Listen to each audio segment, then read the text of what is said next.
दिल्ली, एक ऐसा शहर जो कभी नहीं सोता था, आज पूरी तरह मर चुका है। कुछ हफ्तों में एक रहस्यमयी वायरस ने पूरी राजधानी को ज़ॉम्बी सिटी बना दिया। सरकार ने दिल्ली एनसीआर को सील कर दिया, ना कोई अंदर ना कोई बाहर।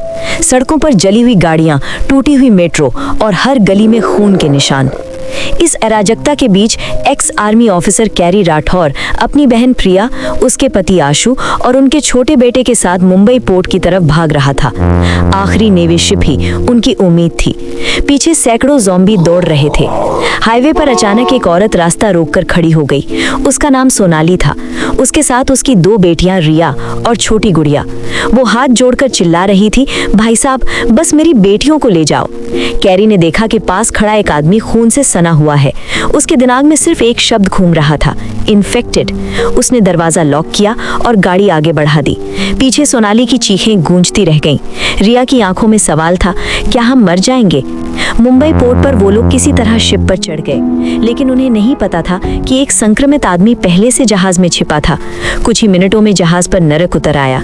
एक बच्चा अपनी बॉल लेने गया और अगली ही पल उसकी चीख पूरे केबिन में गूंज उठी। संक्रमित आदमी ज़ॉम्बी बन चुका था। लोग एक दूसरे को धक्का देकर भाग रहे थे। खून दीवारों पर छिटक रहा था। कैरी नीचे भागा और उसने देखा उसका भांजा काटा जा चुका है। प्रिया रो रही थी, लेकिन कुछ ही सेकंड में उसकी नसें काली पड़ने लगी। वो भी बदल रही थी। कैरी ने दरवाजा बंद कर दिया। आशु दौड़ता हुआ आया, लेकिन बहुत देर हो चुकी थी। उसकी आंखों में सिर्फ एक सवाल था, तुमने कोशिश भी की थी? जहाज हांगकांग की ओर बढ़ गया और कैरी की जिंदगी वहीं खत्म हो गई। 4 साल बीत गए। दिल्ली अब एक डेड जोन थी। कैरी और आशु महाराष्ट्र के एक रेफ्यूजी कैंप में रह रहे थे। लोग उन्हें दिल्ली वायरस वाले कहकर चिढ़ाते थे। आशु अब भी कैरी से नफरत करता था। उसे लगता था उसकी पत्नी की मौत का जिम्मेदार वही है। तभी अंडरवर्ल्ड डॉन राणा भोसले ने उन्हें बुलाया। उसने कहा, दिल्ली में आरबीआई का कैश ट्रक पड़ा है, करोड़ों रुपए। 4 साल से कोई छूने वाला नहीं। रात में जाओ, ट्रक लाओ, आधा कैसा तुम्हारा। गरीबी ने उन्हें मजबूर कर दिया। टीम बनी, कैरी, आशु, ड्राइवर निखिल और त्रिशा। रात में वो दिल्ली पहुंचे। टूटा हुआ इंडिया गेट, सन्नाटा, हवा में सड़न की गंध। उन्हें ट्रक मिल गया। अंदर नोटों के बैग भरे थे। तभी अचानक हॉर्न बज उठा। पूरा इलाका गूंज गया। सैकड़ों ज़ॉम्बी इमारतों से कूदते हुए उनकी तरफ दौड़ पड़े। गोलियां चली। त्रिशा गिर पड़ी। गाड़ी पलट गई। आशु ट्रक में छिप गया। कैरी अकेला फंस गया। तभी एक कार आकर उसके सामने रुकी और उसे खींचकर अंदर बैठा लिया। कार चला रही थी रिया, वही लड़की जिसे उसने 4 साल पहले छोड़ दिया था। साथ में गुड़िया भी थी। उन्होंने उसे पहचान नहीं पाया, लेकिन कैरी ने उन्हें पहचान लिया। उसके सीने में जैसे कोई पत्थर रख दिया गया हो। वो उसे अपने घर ले गई। अंदर सोनाली जिंदा थी। वक्त ने उसके चेहरे पर दर्द की लकीरें खींचती थीं। कैरी ने सब सच बता दिया। सोनाली ने चुपचाप सुना, फिर बोली, उस दिन कई गाड़ियां गुजरी थीं, तुम अकेले नहीं थे।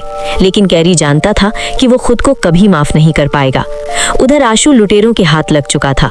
उसे कैरीना में डाल दिया गया था, जहां लोग ऊपर बैठकर कैदियों को ज़ॉम्बी से लड़ते देखते थे। मनोरंजन के लिए मौत का खेल। कैरी उसे बचाने गया।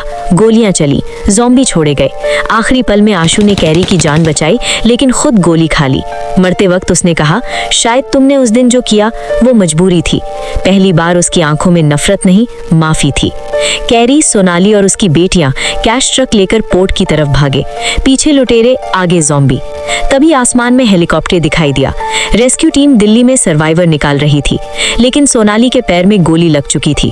उसने कहा, मेरी बेटियों को ले जाओ। 4 साल पहले कैरी भाग गया था, इस बार नहीं। वो गोलियां चलाते हुए सोनाली तक पहुंचा, उसे कंधे पर उठाया। रिया और गुड़िया रो रही थीं। ज़ॉम्बी चारों तरफ से घेर रहे थे। आखिरी सेकंड में वो हेलीकॉप्टर तक पहुंच गया। दरवाजा बंद हुआ और हेलीकॉप्टर आसमान में उठ गया। नीचे दिल्ली फिर अंधेरे में डूब गई, लेकिन इस बार कैरी अपनी गलती सुधार चुका था। अभी चैनल को सब्सक्राइब कर लो, क्योंकि अगली कहानी दिल्ली से भी ज्यादा खतरनाक होगी।